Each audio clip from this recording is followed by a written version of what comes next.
Selamat malam, Assalamualaikum warahmatullahi wabarakatuh.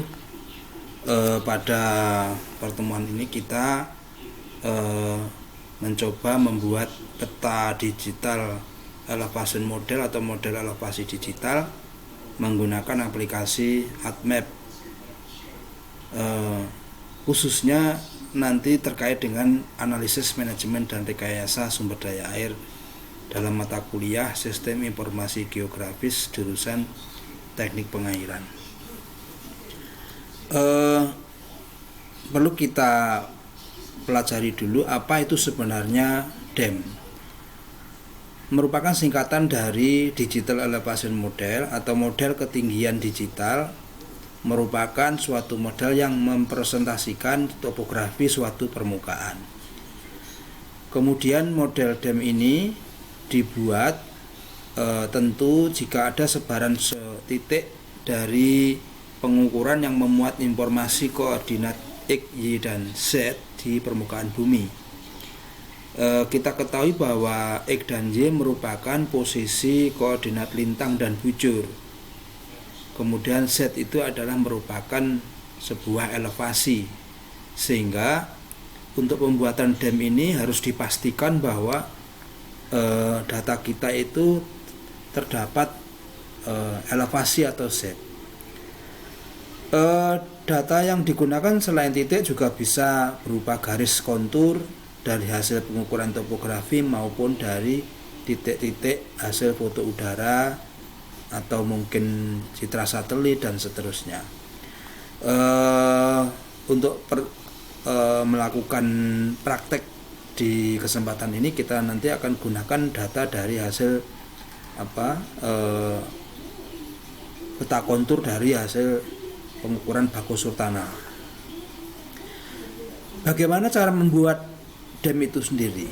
Sebenarnya banyak sekali teknik atau cara di dalam membuat peta DEM. Yang pertama dan ini sering banyak digunakan adalah menggunakan metode TIN, yaitu Triangular Irregular Network, yang merupakan model topologi berbasis data vektor. Jadi TIN ini nanti hasilnya adalah data spasial, jenis datanya adalah data vektor.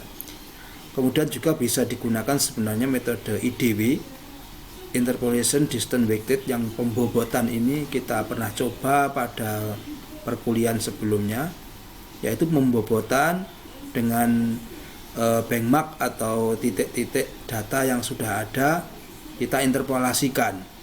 Dan ini hasilnya adalah merupakan data raster. Kemudian juga ada metode kriging, juga digunakan atau dihasilkan data raster. Ini adalah contoh pembuatan model elevasi digital menggunakan metode TIN dalam sebuah kontur, ya, data inputnya adalah data kontur, yang mana kontur ini sudah mempunyai titik-titik referensi yang berupa X, Y, dan Z.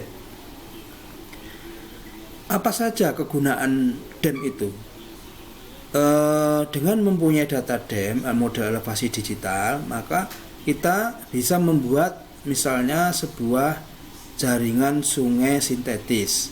Jaringan sungai sintetis ini kita buat dari kondisi kontur pengukuran tersebut. Misalnya di sini ada lembah, kemudian ada sisi yang curam, ada gunung, ya, sehingga kita bisa memodelkan ke arah mana aliran itu. Ya, biasanya kaitannya dengan flow direction atau arah aliran maupun akumulasi aliran di dalam pembuatan sebuah model hidrologi. Ya. Beberapa hydrologic modeling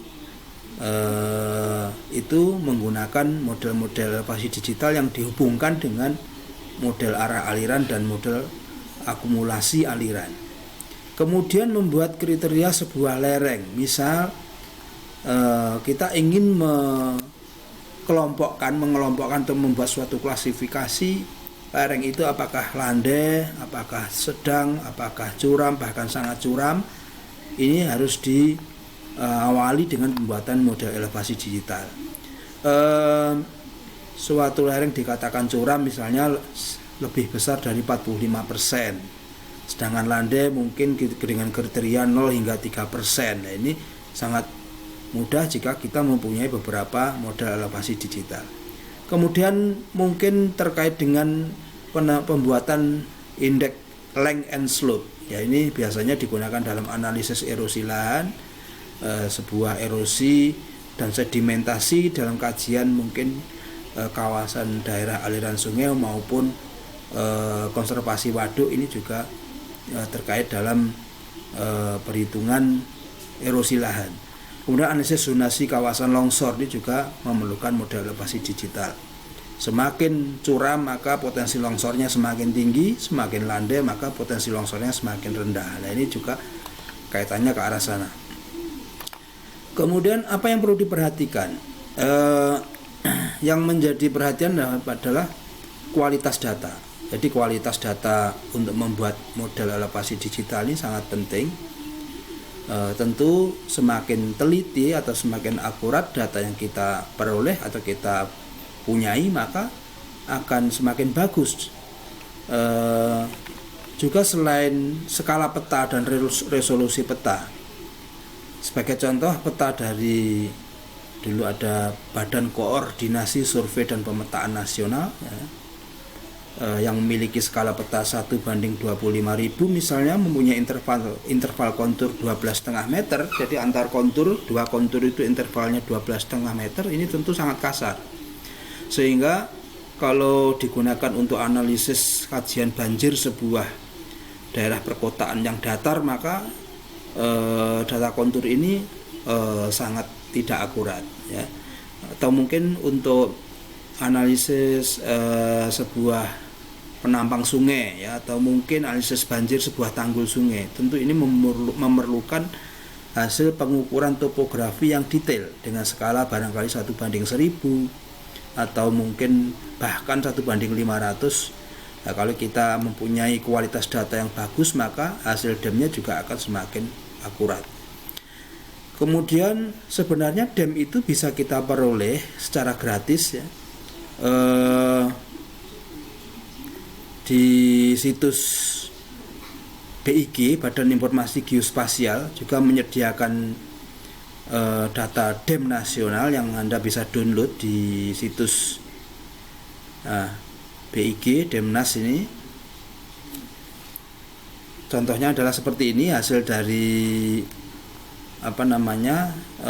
kalau kita buka link kita harus login dulu. Ini seluruh Indonesia sudah ada. Namun tentunya di sini resolusinya juga sekitar 5 meter ya. Ini kalau kita lihat dari sumber data dari BIG, saya rasa juga cukup bagus kalau kita analisa terkait dengan barangkali tata ruang yang tidak memerlukan analisa detail misalnya. Minimal sudah bisa menggambarkan model elevasinya. Sebenarnya DEM ini juga bisa kita buat sendiri. Nanti kita coba menggunakan aplikasi ATLBox dari ArcMap. Nah, ini untuk praktek pembuatan kita harus siapkan data peta kontur. Nah, ini kita ambil kontur Malang dalam bentuk file sudah SHP atau shape file. Bisa di-download di materi perkuliahan ini. Kemudian juga disiapkan aplikasi ArcMap dan ATLBox-nya masuk ke 3D analis, data management, nanti ke proses tin-nya. Baik, kita coba kita buka ArcMap-nya. Kita coba membuat suatu proses model elevasi digital yang sederhana.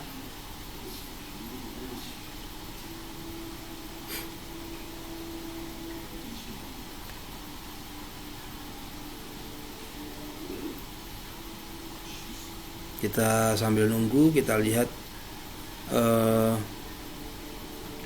sudah terbuka. Kita siapkan hasil file yang sudah kita download, kita add data, menampilkan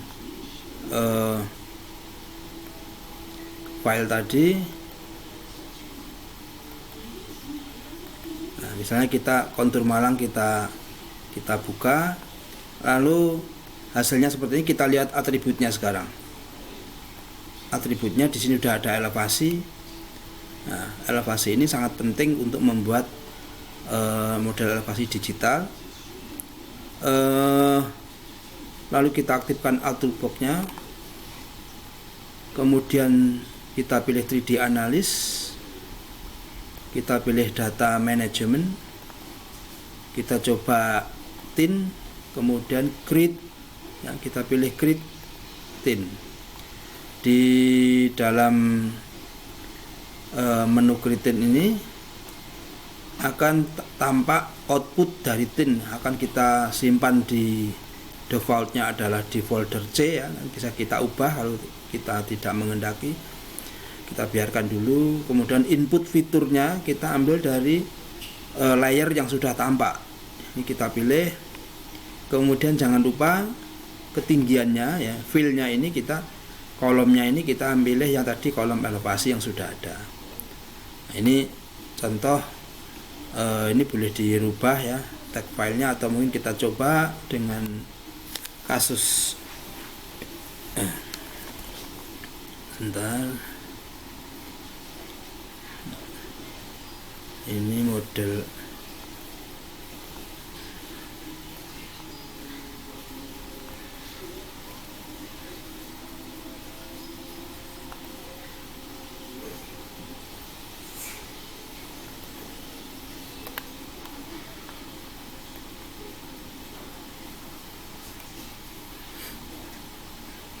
kita tunggu. Semakin bagus prosesor dari hardware kita, tentu dihasilkan hasil yang cukup cepat, karena bekerja dengan peta dibutuhkan banyak seed. Ini tampil hasilnya, kita supaya kelihatan, kita coba propertiesnya, simbologinya kita add type-nya kita matikan. Nah, hasilnya adalah seperti ini. Kita bisa lihat ini adalah range atau kisaran dari elevasinya, ya. Dari yang warna gelap ini, coklatnya adalah elevasi dengan kisaran sekitar 1600 hingga 2027, dan seterusnya. Semakin putih ini tampak ini di kota Malang Raya ini ada Gunung Bromo, ada Semeru, kemudian ini ada Arjuno Welirang di sekitar sini, dan ini adalah kawasan Batu, wilayah Batu, dan ini adalah laut selatan. Kemudian karena ini peta ini adalah berbasis data vektor, maka jika kita menghendaki klasifikasi ulang ini, kita harus mengubahnya menjadi data raster, ya. Jadi bisa kita ubah dengan konversi to raster misalnya. Fitur to raster misalnya, kita bisa ubah menjadi data raster dari data kontur yang kita punyai, ya. Kita coba, barangkali fiturnya itu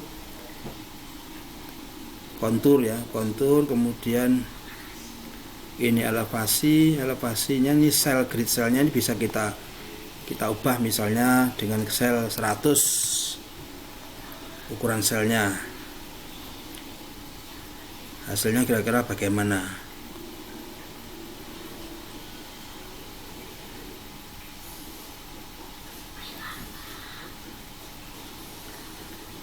Ini tadi ada yang keliru, ya. Ini kira-kira terkait dengan data DEM model digital yang kita buat, ya. Untuk pembahasan peta raster akan kita terangkan kemudian pada pertemuan berikutnya, mengingat waktu video yang sangat terbatas. Terima kasih atas perhatiannya.